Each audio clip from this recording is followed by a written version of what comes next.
Berikan aku 10 pemuda yang menguasai teknologi, niscaya akan aku guncangkan dunia. Audio Jungle.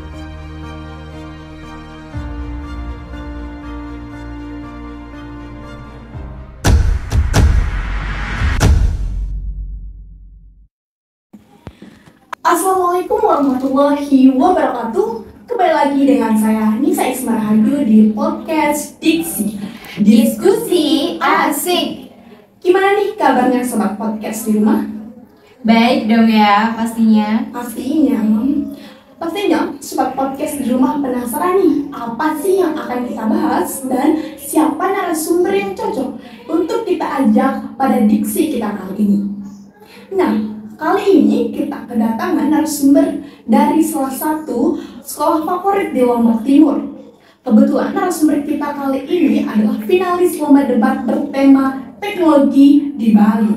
Siapa sih dan dari sekolah mana? Kita persilakan saja narasumber kita untuk memperkenalkan diri. Oke, halo Sobat Podcast, perkenalkan saya Lasmiam Sini dari Madrasah Aliyah Negeri 1 Lombok Timur.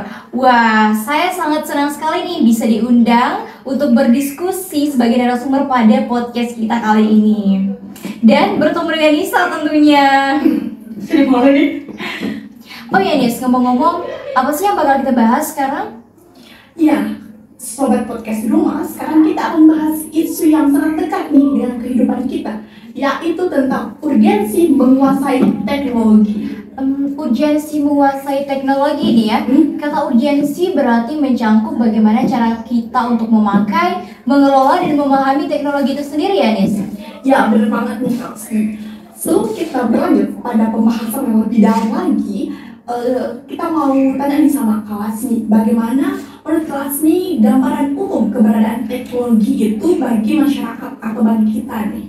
Oke, jadi Nis, teknologi itu kan gak jauh-jauh nih dari kehidupan kita. Contohnya saja, sehari-hari kita menggunakan aplikasi seperti Google, kemudian media sosial seperti Instagram, Facebook, WhatsApp, yang melalui media sosial ini kita dapat mengakses berbagai informasi dan juga berkomunikasi bahkan sekalipun dari jarak ribuan kilometer nih. Nah itu dia sedikit gambaran umur mengenai keberadaan teknologi itu. Oke, benar banget nih yang sudah disebutkan oleh Kak Lasmi. Di balik canggihnya teknologi yang kita pakai, pasti adanya pencipta yang sudah menguasai atau memahami teknologi itu. Benar nggak? Yaps, bener banget Nis. Jadi, siapa sih nggak kenal sama Mark Zuckerberg, kemudian Mike Krieger, kemudian Kevin Systrom yang merupakan pencipta dari aplikasi besar seperti Facebook dan juga Instagram. Nah, mereka ini nih pada masanya adalah generasi milenial yang menguasai teknologi dan pastinya sadar akan pentingnya teknologi itu sehingga mereka dapat mengembangkan peradaban dunia melalui teknologi. Ya, bener nis. Dan di Indonesia sendiri kita memiliki generasi milenial yang gak kalah hebatnya dari mereka ini, ya, yaitu ada Nadiem Makarim dan juga William Tanuwijaya. Melalui apa mereka mengubah Indonesia? Melalui teknologi. Ya, bener banget nih, dimana mereka ini merupakan pencipta dari aplikasi Gojek dan juga Tokopedia yang memudahkan pelayanan transportasi dan juga perdagangan di Indonesia nih, gitu. Nah, lalu mengapa generasi Indonesia itu harus menguasai teknologi jika sudah ada orang yang sudah menguasai teknologi nih? Wah, jangan salah ya Nis. Oke, bayangkan Nis, jika kita memiliki 100 orang pemuda seperti William Tanuwijaya dan Nadiem Makarim yang menguasai teknologi, tidak menutup kemungkinan nantinya Indonesia akan berubah dari negara yang berkembang menjadi negara maju Nis. Karena ya pada dasarnya sumber daya alam kita itu tidak kekurangan, namun kita memiliki sumber daya alam yang sangat-sangat melimpah Nis. Hanya saja kita kekurangan sumber daya manusia yang menguasai teknologi. Jika kita bertanya-tanya nih, bagaimana negara lain di luar sana bisa maju? Padahal ya, sumber daya alamnya tuh jauh lebih sedikit daripada Indonesia nih. Nah, karena para pemudanya itu menguasai teknologi. Contohnya saja nih, kan sekarang Indonesia dikenal sebagai tambang nikel terbesar di dunia. Ya, di mana kita harus melihat bahwasannya sumber daya alam kita benar-benar melimpah dari sana kan. Lalu bagaimana ketika kita tidak dapat mengelola semua itu? Siapa yang bakal mengelola semua itu? Pihak asing, bukan? Nah, dari sana dapat kita tarik kesimpulan bahwasannya pemuda yang ada di Indonesia ini harus melek teknologi, ya, yang berarti mereka harus mampu menguasai, ya, mereka harus mampu mengelola dan juga memakai teknologi itu. Ibarat pidato Bung Karno nih, cuplikannya jika kita kaitkan dengan teknologi. Berikan aku 10 pemuda yang menguasai teknologi, niscaya akan aku guncangkan dunia, gitu nih. Wah, pidato yang sangat luar biasa pastinya. Nah, tapi dibalik banyaknya dampak positif dari teknologi, tapi nih teknologi juga membawa dampak negatif, seperti masyarakat dapat menggunakan teknologi sebagai sarana ujaran kebencian. Selain itu, karena teknologi, masyarakat memilih berkegiatan secara online sehingga kegiatan fisik bersosialisasi itu kurang. Nah, selain itu, lambat laun dengan kemajuan atau perkembangan teknologi ini dapat mempermudah SDM kita gitu. Karena hal itu juga dapat berdampak pada adanya kemiskinan, adanya pengangguran karena kurangnya pendapatan.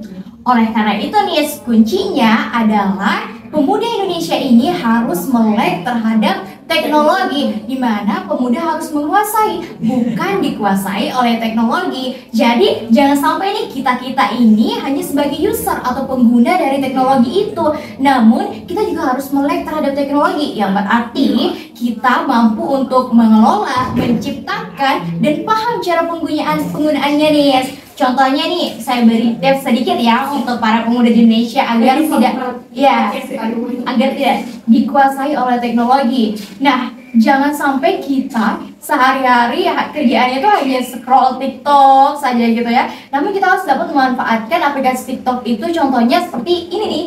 Kita jadikan untuk podcast, kemudian konten-konten edukasi untuk masyarakat banyak nantinya, ataupun lain sebagainya gitu nih. Perdagangan gitu kan sekarang sih. Ya, bener banget nih. Lalu nih, mengapa generasi muda ini, misalnya nih, generasi muda sudah menguasai teknologi, sudah paham dengan teknologi, akan tetapi kemampuannya menguasai teknologi itu dimanfaatkan untuk hal yang menyimpang atau negatif. Menurut Kak Asmi gimana nih? Baik, teknologi itu kan bagaikan dua mata koin. Ketika kita berbicara masalah positif, pasti ada masalah negatifnya ya. Jadi, oleh karena itu menurut saya sangat tepat untuk kita bahas sekarang itu adalah kata menguasai, dibarengi dengan kata urgensi, melek terhadap teknologi nih. Karena kita tidak dapat menutup sebelah mata bahwasanya di samping dampak negatif juga ada dampak positif yang lebih besar yang dapat kita ambil. Dampak negatif itu ya bisa kita cegah, namun menguasai teknologi tidak bisa kita cegah. Memetik salah satu hadis nih, didiklah anak-anakmu sesuai dengan zamannya, karena mereka bukan hidup di zamanmu. Zaman ini adalah zaman 4.0, di mana sesuai dengan perkembangan zaman ini, generasi pemuda sebagai generasi penerus bangsa harus menguasai teknologi, tentunya dengan bijak, jujur, dan juga bertanggung jawab. Nah, jadi kesimpulan pada podcast kita kali ini bersama Kak Asmi bahwa menguasai teknologi itu benar-benar urgensi. Ya, benar banget. Kita berada di zaman 4.0 atau 4.0, di mana jika kita tidak melek terhadap teknologi, kita akan diperbudak oleh teknologi. Benar ya Kak Asmi? Ya, benar banget nih. Nah, sobat podcast di rumah, kita sudah membahas nih atau diskusi tentang topik yang berat. Sekarang kita mau tanya-tanya ke Kak Asmi tentang kita santai-santai aja nggak sih Kak Asmi? Boleh. Sekarang saya mau nanya sama Kak Asmi, belakangan ini apa sih kesibukan Kak Asmi? Kesibukan ya, kalau dari segi anak SMA nih, kesibukannya pasti lagi persiapan masuk universitas impian sih, Nis. Kalau boleh tahu nih, Kak Asmi mau lanjut pendidikannya kemana? Nah, itu dia nih, lagi bingung nih mau masuk ke universitas mana, soalnya universitasnya bagus-bagus semua nih. Nah, di sini saya mau buat Kak Asmi tambah bingung dengan universitas ini yang tidak kalah menarik dan bagus. Universitas apa itu, Nis? Nah, universitas ini adalah Universitas Ngudi Waluyo. Universitas Ngudi Waluyo. Ya, Universitas Ngudi Waluyo adalah universitas salah satu universitas top 10 di wilayah Semarang, Jawa Tengah nih kelas ini. Universitas kesehatan dengan fasilitas yang lengkap, berwawasan luas, dan berbudaya sehat, dan yang tidak kalah penting adalah bereputasi nasional. Tahu dong, Universitas Ngudi Waluyo merupakan universitas impian saya nih, dan merupakan kampus yang benar-benar saya inginkan nih. Hal Smith tidak salah lagi dong, bukan? Jadikan Universitas Ngudi Waluyo sebagai list universitas impian untuk Hal Smith melanjutkan nantinya. Nah, ngomong-ngomong nih Hal Smith tahu nggak sih Universitas Ngudi Waluyo sedang merayakan Disnatalis ke-29? Oh iya? Masa sih? Kok saya nggak tahu ya? Oke, kalau gitu kita ucapin aja kali ya. Oke. Selamat Disnatalis ke-29 untuk Universitas Ngudi Waluyo. Semoga terus menumbuhkan bibit-bibit unggul terbaik bangsa dan tetap menjadi pilihan masyarakat. Wah, buat sobat podcast di rumah yang belum keterima di PTN, jangan gundah gulana karena Universitas Ngudi Waluyo adalah universitas swasta yang tidak kalah berkualitas dan menariknya. Yuk buat teman-teman yang belum keterima PTN, segera daftar di Universitas Ngudi Waluyo. Nah, begitulah podcast kita kali ini. Sampai jumpa di podcast Diksi selanjutnya. Diksi, Diskusi asik. wassalamualaikum warahmatullahi wabarakatuh. Bye-bye.